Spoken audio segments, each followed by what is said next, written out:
Hello दोस्तों, welcome to my channel. आपका मेरे चैनल पर बहुत बहुत स्वागत है। दोस्तों, आज मैं आपके लिए लेकर के आई हूँ बड़े ओ की मात्रा। बड़े ओ की मात्रा किस तरीके से लगाई जाती है। ऊपर दो मात्राएं, फिर साथ में एक डंडा, ये होती है हमारे बड़े ओ की मात्रा। तो चलिए हम इसको पढ़ना शुरू करते हैं। हमें अगर बच्चों को समझाना है तो हम किस तरीके से समझा सकते हैं वो भी मैं आपके साथ में इस वीडियो में डिस्कस करूँगी।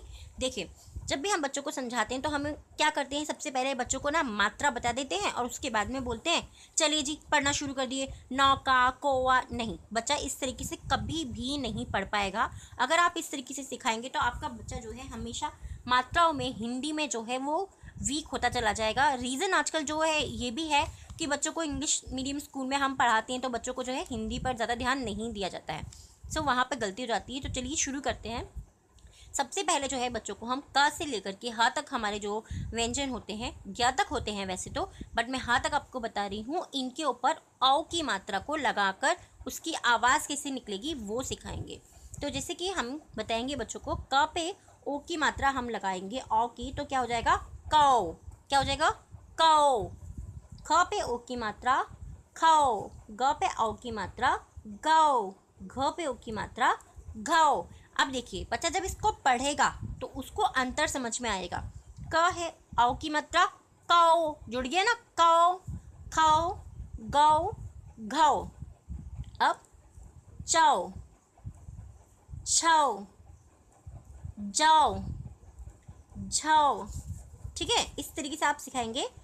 टौ, ठौ, डौ, ढौ, टौ, ठौ, दौ, ढौ, नौ, पौ, फौ, बौ, भौ, मौ, यौ, रौ, लौ, वौ, शौ, शौ, चौ, हौ।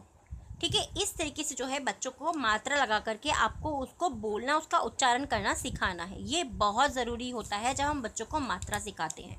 एक समय में आपको एक ही मात्रा सिखानी है, आपको बहुत सारी मात्रा बच्चों को नहीं सिखानी है, उसमें बच्चा बिल्कुल भी उसको याद नहीं कर पाएगा। ठीक है, दूसरी जो चीज़ बहुत ज़रूरी होती है वो ये होती है कि जब भी हम मात्रा सिखा रहे हैं तो आप कम से कम 2 से 3 दिन बच्चे को दीजिए उसको पढ़ने के लिए, उसको समझने के लिए। क्योंकि बच्चे जो हैं मात्रा को पढ़ तो लेते हैं, समझ लेते हैं, पर वो हमेशा उनके दिमाग में बनी रहे उसके लिए आपको थोड़ा सा समय देना होगा। ठीक है, जब आपका बच्चा ये वर्ड्स बोलना सीख जाएगा, जब इनको बोलना सीख जाएगा मात्रा के साथ, जैसे कि कौ, खौ, गौ, घौ, तब वो उसके बाद में जो है इस तरीके से कुछ शब्द भी बना पाएगा या उनको पढ़ भी पाएगा। ठीक है, पहले आपको बच्चों को छोटे शब्द देने हैं जो कि 2 अक्षर वाले हों, जैसे कि नौका, नौका, कौवा, पौधा, इस तरीके के। उसके बाद में आप 3 अक्षर पे आ सकते हैं। नौकरी, चौखट, औलाद, दौलत, कचौड़ी, बिछौना, इस तरीके से आप देख सकते हैं उसके बाद में। और फिर जब बच्चा आपका 3 अक्षरों में कंफर्टेबल हो, समझ पाए, आसानी से वो लिख पाए इन सब चीज़ों को, उसके बाद में आप 4 अक्षर वाले दे सकते हैं, जैसे कि नौकरानी, सौदागर, नौजवान। एक और चीज़ जो है बहुत इंपॉर्टेंट आपको याद रखनी है, आप उन्हीं वर्ड्स को बच्चों को इंट्रोड्यूस करवाइए जिन बच्चों को वो जानता हो। जैसे कि नौका बच्चा नहीं जानता है, बट अगर आप उसको एक्सप्लेन करेंगे कि जब हम नाव में जाते हैं, कहीं पर भी घूमने जाते हैं, तो हम किस में बैठते हैं, नौका में, बच्चा इसको समझ जाएगा। उसके आसपास कौवा वो देखता ही है तो कौवा हम उसको समझाएंगे।